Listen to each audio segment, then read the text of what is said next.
అప్పుడు మీ అతనితో వెళ్ళిపోవటం స్వార్థం. అక్కడికి వెళ్ళి 15 సంవత్సరాల పాటు వీళ్ళు కాళ్ళ వేళ పడుతుంటే కనుక వీళ్ళని మెడ పట్టుకుని నెట్టేయటం అక్కడ కూడా స్వార్థం. చెల్లి మొగుడిని తీసుకొని మాట్లాడటానికి అసహ్యంగా అనిపిస్తోందండి. సారీ. ఇప్పుడు నా హస్బెండ్ కూడా లేరు మేడం, నా హస్బెండ్ కూడా చనిపోయారు.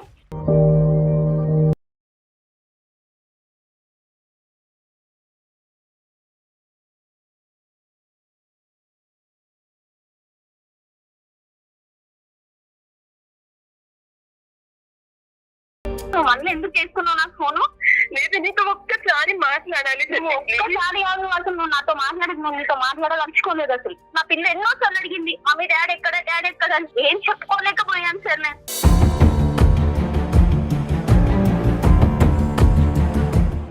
నిజమేనే, అప్పుడు ఏదో తెలియక తప్పు చేశాను.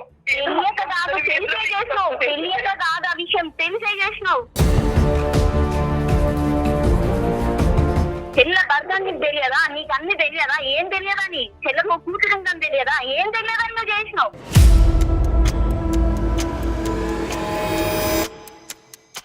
మా నాన్నకి నీ కాళ్ళు పట్టుకుంటానే. ఈ రోజు నీకు బాగా రాగానే నీకు చెల్లి కాళ్ళు మొక్కుతానంటున్నావా?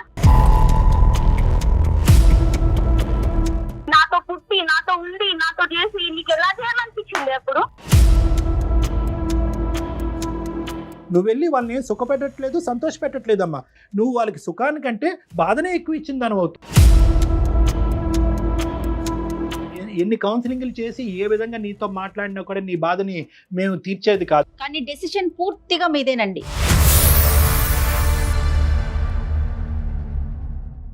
అందమైన జీవితం సమర్పిస్తున్న వారు 49 అంటే సంతోషం, 49 అంటే సంతానం. తన మాట మీద కాల్ చేయాలని కాదు, ఆ అమ్మాయి మనసులో ఉన్న బాధను కూడా ఏదన్నా మనం తొలగించే ప్రయత్నం చేస్తామేమో అనే ఒక ఆశతో కాల్ చేద్దామండి. భాగ్యలక్ష్మి గారు, మీ సిస్టర్ నెంబర్ ఉంటే ఒకసారి కాన్ఫరెన్స్ లోకి తీసుకుంటారా? Okay madam. The person you are speaking with has put your call on hold. Please stay on the line. Hello. Hello hello hello Chennai, నువ్వు నాకు ఎందుకు ఫోన్ చేసావు? నీకు చెప్పాను కదా నాకు ఫోన్ చెయ్యొద్దు అని. అలా నీకు ఫోన్ చెయ్యొద్దు అని చెప్పినాను కదా, నువ్వు మళ్ళీ ఎందుకు చేసుకున్నావు నాకు ఫోను? లేదు నీతో ఒక్కసారి మాట్లాడాలి. ఒక్కసారి కాదు, అసలు నువ్వు నాతో మాట్లాడేది, నువ్వు నీతో మాట్లాడాలనుకోలేదు అసలు. ప్లీజ్ చెల్లి, నేను మాట్లాడగలను, క్షమించు. నీ కాళ్ళు పట్టుకుని బట్టి ఇప్పుడు క్షమించాలంటే నన్ను ఇన్ని రోజులు నేను నిన్ను క్షమించమన్నప్పుడు నువ్వు క్షమించకుండా నువ్వు ఎట్లా చేసినావో నీకు అప్పుడు అర్థం కాలేదు. ఇప్పుడు వచ్చి నన్ను క్షమించమంటే నేను ఎందుకు క్షమిస్తాను? నేను క్షమించను. నిజమేనే, అప్పుడు ఏదో తెలియక తప్పు చేశాను. తెలియక కాదు, తెలిసే చేసినావు. తెలియక కాదు, ఆ విషయం తెలిసే చేసినావు. చెల్ల భర్త నీకు తెలియదా? నీకు అన్ని తెలియదా? ఏం తెలియదా? నీ చెల్లకు కూతురు ఉందని తెలియదా? ఏం తెలియదా నువ్వు చేసినావు? తెలిసే చేసినావు నువ్వు. లేదు, ఏదో తప్పు చేశాను, నన్ను క్షమించు.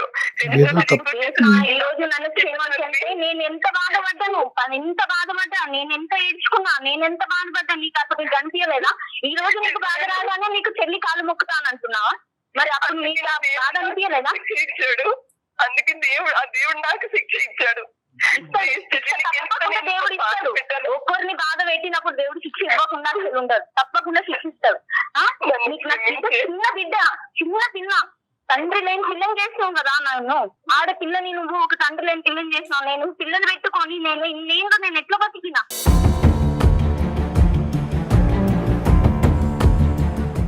ఎవరితో ఎన్ని మాటలు పడ్డాను, ఎంత బాధపడ్డాను నేను, ఎంతగానో నేర్చుకున్నాను నేను. నా ఏడుపప్పుడు నీకు గంటిలో ఈ రోజు ఏం కరిగిపోవాలా?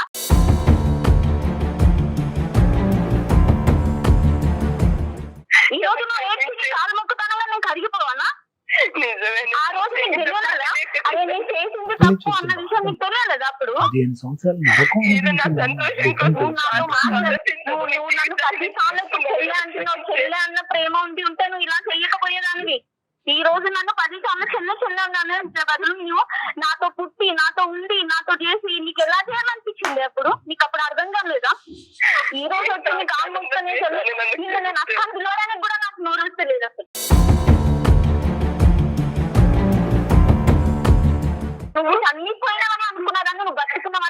పరిస్థితిలో లేదు. మా నాన్నకి నీ కాళ్ళు పట్టుకుంటానే కాళ్ళు పట్టుకున్నా నేను వినను. ఏం ఒక్క నిమిషం. భాగ్యలక్ష్మి గారు, మేము సుమన్ టీవీ అందమైన జీవితం ప్రోగ్రామ్ నుంచి అండి. నాతో పాటు డాక్టర్ కళ్యాణ్ చక్రవర్తి గారు ఉన్నారు. మీ సిస్టర్ ఇప్పుడే మాతో మాట్లాడారండి. మీ అక్కగారు అనుభవించేటటువంటి బాధ బహుశా సమాజంలో చాలా మందికి ఒక పాఠం, ఒక గుణపాఠం. అంటే నేనే గర్వం, నాకు అన్నీ ఉన్నాయి అనేటటువంటిది ఆవిడ చేసినటువంటి తప్పుకి ఈరోజు ఆవిడ అనుభవిస్తుంది. ఈరోజు ఆవిడ రావటానికి కారణం కూడా బహుశా వాళ్ళిద్దరూ లేరు, భర్త లేడు, కొడుకు లేడు అనేటటువంటి ఉద్దేశంతో ఆ ఒంటరితనం నుంచి బయటపడటానికి నా అనేటటువంటి వాళ్ళు ఎక్కడ దొరుకుతారు అని వెతుక్కుంటూ ఈరోజు నాగలక్ష్మి వచ్చింది. నువ్వు తప్పు ఒక్కసారి చేయటం కాదు, తప్పు 15 సంవత్సరాల పాటు చేస్తూనే ఉన్నావు. అవతల వాళ్ళు నరకం అనిపిస్తున్నా కూడా నా స్వార్థం ఇంపార్టెంట్, నా కొడుకు, నేను తెచ్చుకున్న భర్త, ఉంచుకున్న భర్త, సారీ తప్పుగా మాట్లాడుతున్నాను, ఉంచుకున్న చెల్లెల భర్తని ఇదే జీవితం అనుకుంటూ గుడ్డిగా బతికేవు. ఇప్పుడు సడన్గా వాళ్ళు చనిపోయేటప్పటికి మళ్ళీ చెల్లి గుర్తు వచ్చింది, ఇప్పుడు చెల్లి జీవితంలోకి మళ్ళీ వెళ్ళి నిప్పులు పోయాలని పోతున్నావమ్మా అని అడిగాం. లేదు సార్, నేను ఒంటరితనం బతకలేకపోతున్నాను, తను నన్ను ఏం చేసినా పర్వాలేదు, తన కాళ్ళ దగ్గరైనా నేను ఉంటాను అనేసి అంటున్నారు. అంటే ఇప్పుడు రెండు విధాలుగా చూడొచ్చు భాగ్యలక్ష్మి. ఒకటి, నిజంగా అమ్మాయి పశ్చాత్తాపం పొంది ఇంకా జీవితాంతం నీ కాళ్ళ దగ్గర చెప్పులాగా బతికి తను చేసినటువంటి తప్పుకి పశ్చాత్తాపంగా బతకాలి అనేటటువంటి ఒక ఉద్దేశం చూడొచ్చు. రెండో ఉద్దేశం ఏంటంటే, అరే ఒంటరితనంలో ఉండలేకపోతుంది కాబట్టి మళ్ళీ ఇంకో మనిషిని ఎత్తుక్కుంటూ ప్రపంచం అంతా చీతూ అంటారు కాబట్టి ఎవరైనా క్షమిస్తే కనుక ఏకైక మనిషి చెల్లే కాబట్టి చెల్లి దగ్గరకు వస్తుండేటటువంటి కారణం అయ్యన్నో ఉండొచ్చు. ఏదేమైనా ఆ అమ్మాయి కారణాలు తీసి పక్కన పెడితే నీ బాధ మాత్రం ఎప్పటికీ ఏం చేసినా కూడా తీరేది కాదు. మేము ఎన్ని కౌన్సిలింగ్లు చేసి ఏ విధంగా నీతో మాట్లాడినా కూడా నీ బాధని మేము తీర్చేది కాదు. కానీ డెసిషన్ పూర్తిగా మీదేనండి. అక్కతో మాట్లాడాలా వద్దనేది, అంతే కదా డాక్టర్ గారు? అమ్మా ఒక్కసారి అంటే మీరిద్దరు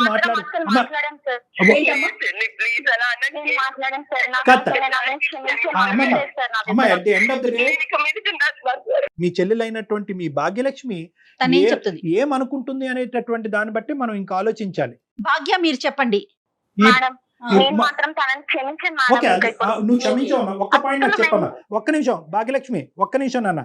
ఈ 15 సంవత్సరాల పాటు నీ బిడ్డను ఎలా పెంచుకుంటూ ఒంటి చేతి మీద ఇంకో పెళ్లి చేసుకోకుండా మీ అక్క నడిచినటువంటి దారిలో నడవకుండా గౌరవప్రదంగా నీ కూతురుని ఎలా పెంచుకున్నావు, నువ్వు పడినటువంటి బాధ మా ప్రేక్షకుల గురించి మా గురించి ఒక 2 నిమిషాల్లో చెప్పమ్మా.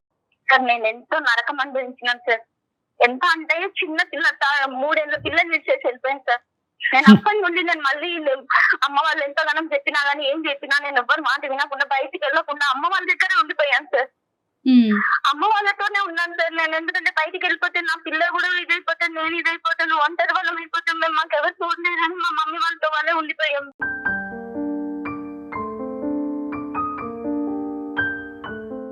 చుట్టుపక్కల వాళ్ళతో మేము ఎన్ని మాటలు పడ్డాం సార్.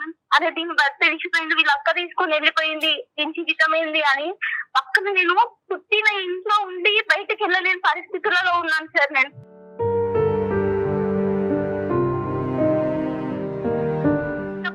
వచ్చిన వాళ్ళు చెప్పారు మా పాప మీద భర్త చేసి వెళ్ళిపోయిండు అని.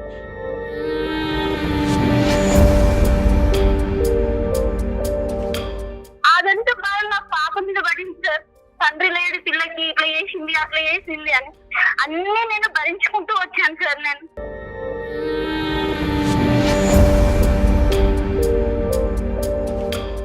పాప ఏం చేస్తుంది? పాప ఏం చదువుతుంది? Very good.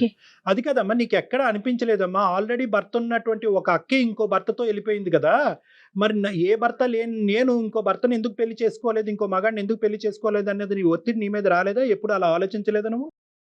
వచ్చింది సార్, అమ్మ వాళ్ళు చేసుకోమని చెప్పారు. నేను ఇంకా చేసుకోనని దేవుడు ఇచ్చిన వారు అనేది అదృష్టాన్ని వాళ్ళ వేరే వాళ్ళు తీసుకున్నప్పుడు చిన్న వయసు కదా అనేది. అంటే 24 సంవత్సరాల వయసు అప్పటి నుంచి ఒక భరించలేనటువంటి ఒంటరితనం, పెళ్లి కానటువంటి పెళ్లి, ఉన్న భర్త వెళ్ళిపోయాడు, అక్క మోసం చేసింది. నిజంగా ఒంటరితనం అంటే ఈ అమ్మాయిది ఒంటరితనం. అంటే బయటకు కూడా వెళ్ళలేని పరిస్థితి కదా డాక్టర్ గారు. ఒకటమ్మా, మనం ఒక కంక్లూజన్ కి రావాలి అంటే కనుక ఈ అంశం మీద మొత్తం బంతి నీ కోర్టులోనే ఉంది. నువ్వు కావాలి అని అనుకుంటే నిజంగా మీ అక్కను ఇంకొకసారి అవకాశం ఇచ్చి నమ్మేటటువంటి అవకాశాన్ని ఇస్తే మీ అక్క వచ్చి నీతో పాటు ఉండటానికి తను రెడీగా ఉంది. ఏ కారణం చేత తను వచ్చి ఉండాలి అని అనుకుంటుంది అన్నది ఎవరికి అర్థం కానటువంటి అంశం. ఎందుకంటే ఒంటరితనం అని అంటుంది. మరి ఇప్పుడు వరకు వద్దనుకున్న చెల్లి ఇప్పుడు ఎందుకు గుర్తొచ్చిందని అందరూ అడుగుతారు. నెంబర్ 1. లేదు, తను చేసినటువంటి పాపం పనులకి పశ్చాత్తాపంగా ఏదో విధంగా నీకు ఏదో ఒకటి ఇవ్వాలి అనే ఉద్దేశంతో వచ్చి నీతో ఉండాలి అని అనుకుంటుంది. ఆ అమ్మాయి ఇస్తాదా తీసుకుపోతాదా అనే ఆలోచన నువ్వు చేసుకోవాలి. సార్ నేనైతే ఇవ్వను సార్. నేను ఎంతగానో నేను బయటికి వెళ్ళాలంటే నాతో వాళ్ళు వాళ్ళు భర్తతో ఇంటికి వచ్చినప్పుడు వాళ్ళు పండగలకి ఇంటికి వచ్చినప్పుడు నేను బయటికి వెళ్ళలేని పరిస్థితి సార్. నేను ఎంత ఫ్రెండ్ గా ఉండేనో వాళ్ళతో మాట్లాడాలనుకుంటే కూడా నేను మాట్లాడకపోయేదాన్ని. వాళ్ళ భర్తకు నా గురించి చెప్పేది. అలాంటి పరిస్థితి అలాంటిది అంతగా నేను అనుభవించుకుంటూ వచ్చినాను. నా పిల్లకి తండ్రి అని నా పిల్ల ఎన్నో సార్లు అడిగింది, మమ్మీ డాడీ ఎక్కడ అని. ఏం చెప్పుకోలేకపోయాను సార్. వస్తాడమ్మా చనిపోయినా చెప్పలేను, ఏం చెప్పలేక నేను వస్తాడమ్మా అనుకుంటానే చెప్పుకుంటూ వచ్చాను సార్.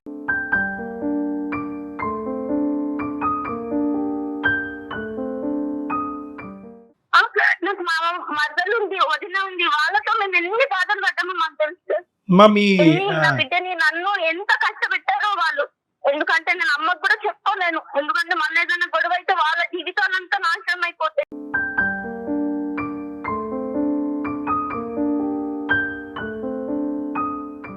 తండ్రి చనిపోయినప్పుడు పాప వెళ్ళిందా వెళ్ళలేదా చెప్పారు? అసలు మీకు వార్త వచ్చిందా అతను చనిపోయాడని? వచ్చింది సార్, మేము వెళ్ళలేదు సార్. సో పాప అయితే ఇప్పటికీ నాన్న ఉన్నాడనే అనుకుంటుంది. అవును సార్. ఇప్పుడు ఈవిడ వచ్చి ఇక్కడ మీ ఇంట్లో ఉంటే కనుక సమాజానికి అదిగో భర్తను ఎత్తుకెళ్ళిపోయినటువంటి అక్కని మళ్ళీ ఇంట్లో వచ్చి కూర్చోబెడుతుందనే భావన సమాజం అందరికీ వెళ్తాదేమోగా. వెళ్తుంది సార్. మళ్ళీ ఇప్పటికే అవమానపడ్డ నువ్వు ఇంకా చిన్న పిల్ల, ఇప్పుడు పిల్ల పెరిగి పెద్దదయింది, కాలేజీ చదువుతున్న పిల్ల కదా డాక్టర్ గారు. ఏమంటారు భాగ్య మీరు? మేడం నేను మాత్రం రానివ్వంటాను. తను వస్తే వద్దు నాకు. నేను మాత్రం ఇంటికి రానివ్వంటాను. వాళ్ళిద్దరు మాట్లాడమని నేను రానివ్వంటాను. మన పాత్ర ఏం లేదు, మాట్లాడిన తప్పు, మనం మాట్లాడితే తప్పు. పెరిగామని ఇప్పుడు తెలుస్తుందా నీకు? నీవు నా భర్త తీసుకుపోయినప్పుడు నీకు తెలియలేదా? మరి నా చెల్లె భర్త మేమిద్దరం కలిసి వేసినాం, నా చెల్లె భర్త ఇలా ఎందుకు నేను చెయ్యాలి అని చెప్పి నీకు అప్పుడు తెలియలేదా? నీకు ఇప్పుడు తెలుస్తుందా ఇద్దరం కలిసి పెరిగామని? క్షమించవే, అప్పుడు చేసిన తప్పుకి ఇప్పుడు పశ్చాత్తాపడుతున్నాను. ముందు నీ పశ్చాత్తాపం చాలా తక్కువ. నువ్వు ఇప్పుడు పడుతున్నావు, నేను 15 ఏళ్ల నుండి పడుకుంటూ వస్తున్నాను. నువ్వు పడే పశ్చాత్తాపం ఇప్పుడు. మీ అమ్మగారు నాన్నగారి దగ్గరికి వెళ్ళి ఉండే అవకాశం ఉందా? అమ్మ నాన్న ఇంకా బతికే ఉన్నారా? ఉన్నారు సార్, కానీ వాళ్ళు రాణిస్తే కనుక వాళ్ళ దగ్గర వెళ్ళి ఉండొచ్చుగా. ఈవిడ లైఫ్ డిస్టర్బ్ చేయటం ఎందుకు? ఏనా వీళ్ళు ముగ్గురు కలిసే ఉంటున్నారు, చెల్లిను. మరి వాళ్ళిద్దరు ఈ అమ్మాయికి ఎవరు లేరు కదండి. ఓకే ఓకే, అర్థమైందమ్మా, అర్థమైంది. భాగ్యలక్ష్మి మీరేం చెప్తారో చెప్పండి ఒక్కసారి. ఏం లేదు మేడం, తను మాత్రం మా ఇంటికి రావద్దు. మా అమ్మ నాన్న కావాలంటే తను తీసుకెళ్లి ఉంటా అంటే ఉండనివ్వండి. మా అమ్మ నాన్న తీసుకెళ్లి ఉంటా అంటే ఉండనివ్వండి. అంతేగాని తను మాత్రం మా ఇంటికి రావద్దు. తనతో పాటు నేను ఇంట్లో ఉండను. ఈ పాటికి అమ్మ నాన్నతో మాట్లాడి ఉంటావు కదా, అమ్మ నాన్న ఉద్దేశం ఏమై ఉంటుంది ఇందులో? ఒప్పుకుంటారా? క్షమిస్తారా? అమ్మ నాన్న కూతురే కదా సార్, వాళ్ళు వెళ్తానని అంటున్నారు సార్. పోన్లే అమ్మా, ఓకే ఓకే. వాళ్ళు వెళ్తాను అంటే వాళ్ళకి ఇష్టం ఉండి అయిపోయింది కదా అంటే కూడా. నిజంగా దేవుళ్ళు అమ్మా మీ అమ్మ నాన్న మాత్రం. నిజంగా అంటే ఒక ఆడపిల్ల అంటే ఎంతకన్నా కన్నబిడ్డని ఏం చేసిన బిడ్డే కదా కళ్యాణ్జీ, అది అలా ఆలోచిస్తారు కదా తల్లిదండ్రులు. అమ్మ నాన్న వెళ్ళేటట్టయితే ఏమంటావు నాన్న? వెళ్ళనివ్వండి సార్, అమ్మ నాన్న వెళ్తా అంటే వెళ్ళనివ్వండి, కానీ తను మాత్రం ఇంటికి రావద్దు. అలా నాకు నేను చేసిన ద్రోహానికి